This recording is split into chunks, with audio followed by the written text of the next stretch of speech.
20h sur la télévision Futur Média. Bonsoir à toutes et à tous. Bienvenue à cette principale édition. Les titres, c'est tout de suite. La Coupe du Sénégal remportée par l'ASC Jaraaf sur le score de 2-1. 2 buts marqués par Mohamed Ouelé. L'AS Jaraaf faisait face au Stade de Mbour un match disputé au Stade Maître Abdoulaye Wade.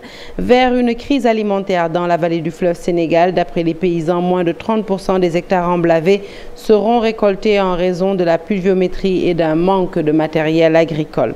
Division au sein du PDS, le renouvellement des instances oppose responsables et militants du parti à Thiès. L'intervention du président Wade ou de son fils Karim est réclamée par les deux fronts dans le but de trancher leurs différends. Et puis Ciao Milano, une foire de la mode et de la gastronomie sénégalaise en Italie, initiée par des Sénégalaises. L'événement qui se tient sur 3 jours est destiné à vendre la destination Sénégal. Voilà pour les titres, le développement c'est tout de suite.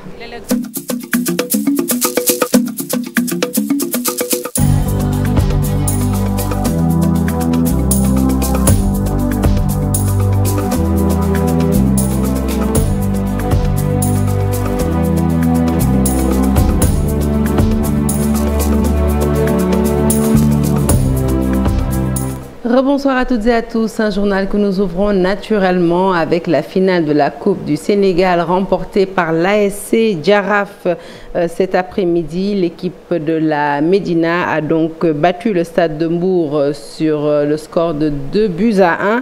Un match qui s'est joué au Stade Maître Abdoulaye Wade. Une finale qui, on va dire, a tenu toutes ses promesses, n'est-ce pas, cher Sadibou Diarra? Bonsoir. Cher Sadibou,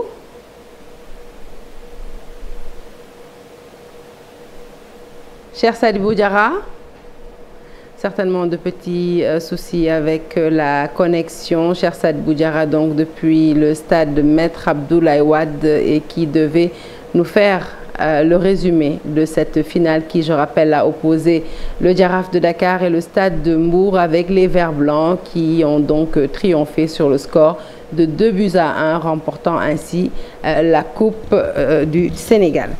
Le Casa Sport, quant à lui, est éliminé suite à son match nul blanc face à l'Étoile filante de Ouagadougou lors de la manche retour du premier tour préliminaire de la Coupe de la CAF. À l'aller au Sénégal, les deux équipes avaient fait match nul, 1 but partout.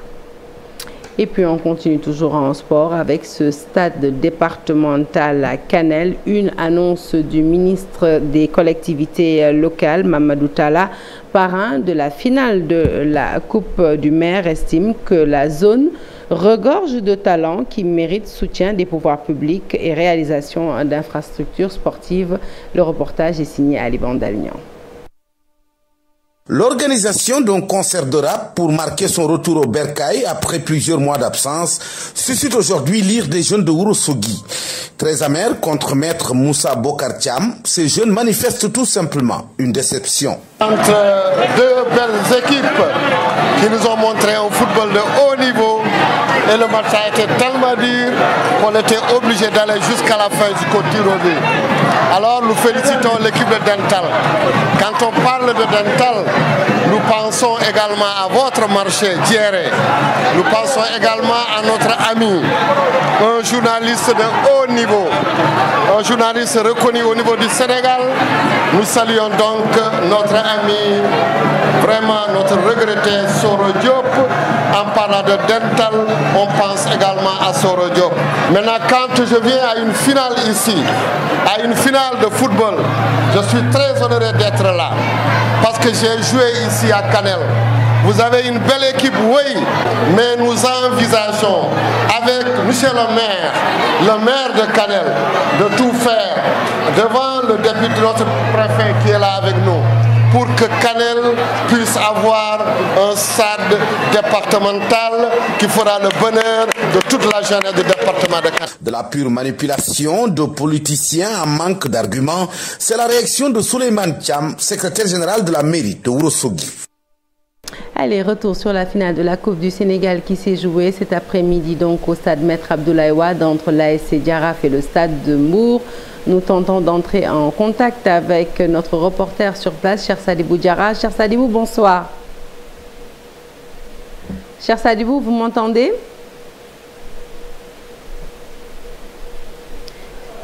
Cher Sadibou Diarra, que nous avons perdu, il était au bout du fil, certainement donc de petits soucis de connexion. Nous n'excluons pas de réessayer d'ici la fin de ce journal. Nous poursuivons cette fois-ci avec la crise alimentaire qui guette le monde rural dans la vallée du fleuve Sénégal. Cette année, la récolte est mauvaise. Les producteurs vont récolter moins de 30% des hectares emblavés à cause des eaux, mais aussi et surtout à cause d'un manque de matériel agricole, des moissonneuses-batteuses en l'occurrence, qui sont devenues introuvables dans la région. Le reportage est signé Ousseynou Diop et Habib Seck. Les eaux de pluie et les oiseaux granivores vont occasionner cette année beaucoup de pertes pour les producteurs de riz de la vallée du fleuve Sénégal. Ce qui inquiète les paysans de Débitiguet dans le département de Dagana est la crise qui commence à s'installer dans cette zone. Nous n'avons rien à manger. Les eaux ont envahi nos champs et nous sommes impuissants pour faire face. Aujourd'hui, tous les producteurs sont dans la même situation. Ici, la crise s'installe et les jeunes producteurs commencent à quitter la vallée pour aller en Mauritanie. C'est ce qui inquiète surtout les agriculteurs de Débitiguet. Les jeunes et les femmes. Ils ont déjà quitté les villages parce qu'ils sont partis en Mauritanie et ça c'est des choses très graves. Parce que nous avons une seule activité, notre activité principale c'est l'agriculture. On fait que l'agriculture. Les années passées nous avons beaucoup de chance parce qu'on fait 2 récoltes par an. Mais cette année-là franchement c'est une année très dure pour notre zone. Les habitants de Débitiguet sollicitent l'aide du gouvernement pour faire face à cette situation chaotique. La récolte est mauvaise. Le gouvernement doit venir en aide au monde rural. La pluie a tout détruit sur son passage et nous n'avons pas de chenilles pour faire face. Aujourd'hui, dans les champs, si on récolte 10 sacs de paddy, seuls 4 sont en bon état. Avec les fortes pluies enregistrées dans la vallée, les paysans sollicitent l'accompagnement de l'État du Sénégal, une situation qui risque d'être compliquée car le ciel continue d'ouvrir ses vannes dans le nord du pays. L'actualité politique à présent avec cette situation tendue à Thiès, signe d'une dissension interne au sein du Parti démocratique sénégalais. Le renouvellement des instances divise responsables et militants du parti dans la cité du Rail. Un point de presse a été tenu pour fustiger l'attitude du responsable national chargé des renouvellements. Ce dernier aurait choisi un militant inconnu au bataillon pour le nommer secrétaire général. Les militants du PDS à Thiès disent non et exigent l'intervention du président Abdoulaye Wade ou à tout le moins du secrétaire général Karim Wade, sinon pour éviter justement au parti de connaître des difficultés. Cheikh Anta Diop, c'est la tire. Au moment où les militants du PDS s'apprêtent à accueillir Karim Wade, à Thiès, on assiste depuis un certain temps à une levée de voix de certains responsables du PDS de Thiès pour dénoncer la manière dont les renouvellements des instances ont été effectués. Thiès-Ouest, soutenu par la section communale de Thiès-Nord, exprimons ici notre rejet total des bureaux de section communale qui, de manière arbitraire et sans fondement de droit, ont été mis en place par M. Salou Dieng et ses acolytes. La décision cavalière d'écarter tous les responsables historiques du parti à Thiès, qui ont maintenant allumé le flambeau jusqu'à présent, constitue une injure au bon sens et procède d'une volonté à peine déguisée de briser notre élan, de saper les base de notre unité. Devant cette donne, les libéraux envisagent de faire face au responsable national chargé des renouvellements. Selon ces libéraux, la seule bataille qui vaille, c'est de massifier le PDS avant l'élection présidentielle de 2024. Et politique toujours avec ce nouveau-né dans la sphère politique. Il s'agit d'Alternative pour la relève citoyenne, ARC. Une idéologie basée sur le travail, l'espoir et le développement du Sénégal. Anta Babacar Ngom déclare sa candidature à l'élection présidentielle de février 2024. La présidente du mouvement ARC et candidate aux prochaines élections veut faire renaître l'espoir chez les jeunes. Reportage Mamadou Fall. Une nouvelle candidate à l'élection présidentielle de 2024, Anta Babacar Ngom Diak, a déclaré sa candidature hier devant une foule acquise à sa cause. Anta Babacar prône le changement, l'avenir radieux et un Sénégal bien construit. Ce n'est qu'en prenant nos responsabilités et en nous armant de courage que nous parviendrons à choisir la voie qui déterminera notre avenir et celui de nos enfants. Depuis quelque temps, mesdames et messieurs, nous sommes confrontés à des défis majeurs qui ébranlent notre cohésion sociale, notre économie et notre confiance envers les symboles de l'État. Pour elle, le tournant est désormais décisif et chacun doit prendre ses responsabilités pour l'avenir de nos enfants, mais également un Sénégal émergent. En tant que candidate à la présidence, je m'engage à investir dans nos ressources les plus précieuses, notre jeunesse. Toi, toi, toi et toi. Mes frères et sœurs sont dans les rues parce qu'ils n'y croient plus. Ils se tournent vers l'émigration clandestine. Ils sont prêts à mourir en mer parce qu'ils n'ont plus d'espoir, parce qu'ils ont le sentiment d'être abandonnés. On les a abandonnés. Mon engagement se portera sur l'éducation et la formation professionnelle pour élever une nouvelle génération de leaders. Vous et vous et vous, la génération de leaders. Anta Babacar souligne qu'il n'y a pas de secret, il n'y a que le travail pour développer un pays. Lancement officiel du parti M10 Ligue Sénégal ci Jàmm. Son leader, Samba Ndiaye, par ailleurs directeur général des grands trains du Sénégal, appelle à la citoyenneté au patriotisme pour bâtir le Sénégal et toujours dans la paix pour relever les défis de l'heure. Plus de détails, c'est avec Dissa Prera et Lamine Diagne. Le M10 s'impose avec force dans le landerneau politique sénégalais, soutient son président Samba Ndiaye pour relever les défis. Cette mobilisation de ses partisans et sympathisants venus aussi de la diaspora a servi de cadre pour faire une invite au culte du travail, à la citoyenneté et au patriotisme. Ce parti, cet ancien mouvement qui a grandi donc, qui est devenu un parti, qui vous appelle aujourd'hui à avoir d'autres ailleurs, à comprendre que le développement de demain passera forcément par les sillons que nous avons mis en place ou par les sillons que nous préconisons. Ces sillons que j'ai composés dans un livre intitulé Sénégal, des sillons pour servir. Ces sillons décryptent la problématique de la citoyenneté qui constitue aujourd'hui le maillon faible de notre tissu social. Ces sillons posent la vraie problématique sociale aujourd'hui, ou l'une des vraies problématiques sociales que constitue l'emploi des jeunes. Donc dans le sillon de l'emploi, j'ai proposé que l'agriculture, qui est le socle de l'indépendance d'un pays, puisque pouvant mener vers l'autosuffisance alimentaire, cette agriculture-là soit portée par des jeunes qui seront salariés. Le Sénégal est sur les rampes du développement, mais il reste encore à faire. Pour cela, le leader du parti Mouvement démocratique pour le développement intégral du Sénégal se considère comme le candidat idéal au sein de Benno. Nous, M10, nous avons considéré que le meilleur moyen de faire son chemin tranquillement, c'est de cultiver la paix et la démocratie.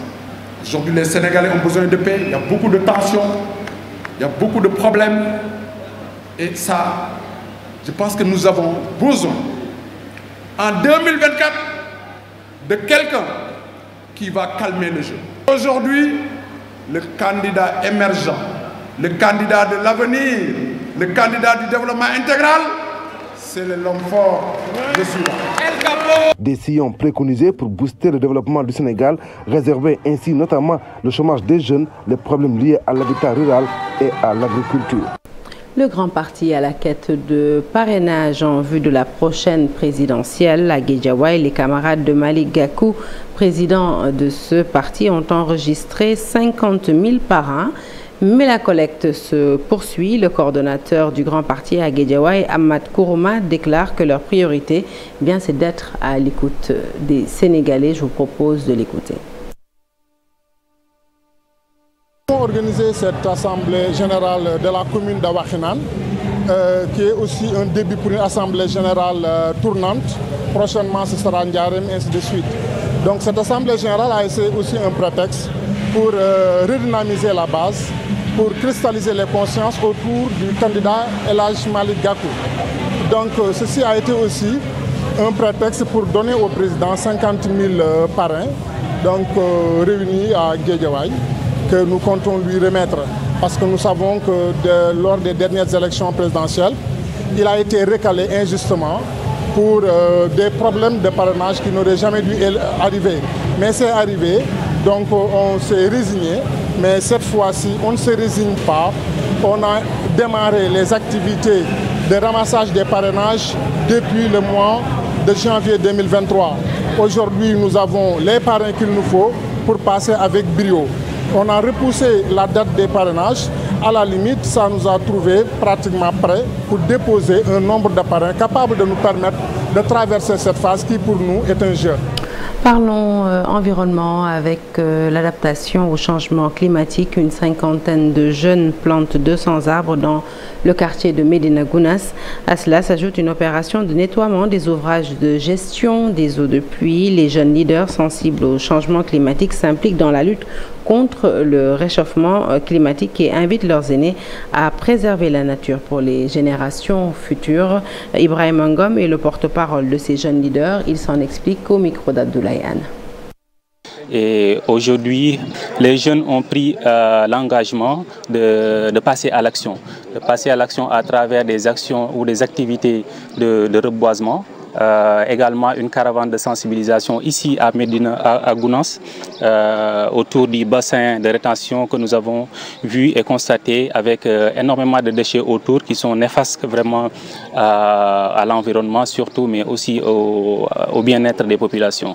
Donc essentiellement, nous avons reboisé, nous avons fait une campagne de sensibilisation autour de la campagne Jeunes et Utiles, qui est portée essentiellement par ces jeunes qui ont été formés par Chalfun et ses partenaires au niveau local. En termes de déchets, il y a 4 camions de 16 mètres cubes qui ont été remplis autour du bassin. Et également, je vais magnifier aussi le partenariat avec l'UCG, la SONAGED, qui a participé activement à cette activité, qui nous a permis vraiment de nous soutenir en termes logistiques, mais aussi, nous le savons bien, qu'ils sont les spécialistes des déchets au niveau du Sénégal. Il faut forcément mettre en contribution les populations, les communautés. C'est bien d'avoir un bailleur derrière, mais également les jeunes qui sont en contribution, mais les communautés doivent être sensibilisées. Nous allons continuer la sensibilisation avec bien entendu les jeunes qui sont les porteurs de voix au niveau local.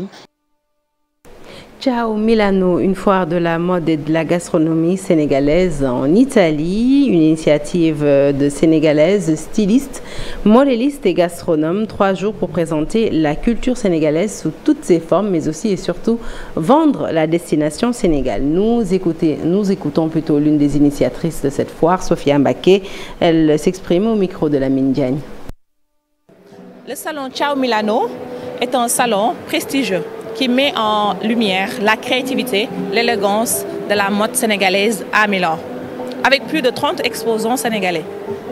Le salon Ciao Milano va recevoir les artisans sénégalais, les coiffeuses, les stylistes et en même temps la gastronomie sénégalaise. On veut montrer la beauté sénégalaise, l'élégance de la mode sénégalaise. C'est ça qu'on veut montrer. On veut amener tout ce qui est joli, tout ce qui est beau, tout ce qui est original à Milan. Et vendre aussi la destination du Sénégal. On a des tenues faites par de grands designers sénégalais. Je veux nommer Héritage, Modou Gueye, Bamba Sow, partenaire, Bamba Couture, Mami Mifar. Nous sommes des passionnés, on aime le développement aussi. On est des stylistes et aujourd'hui on se considère comme des ambassadrices du Sénégal. Fin de ce journal, merci de l'avoir suivi. L'actualité se poursuit sur toutes nos plateformes digitales. Excellente suite de programmes en notre compagnie et bon début de semaine à toutes et à tous.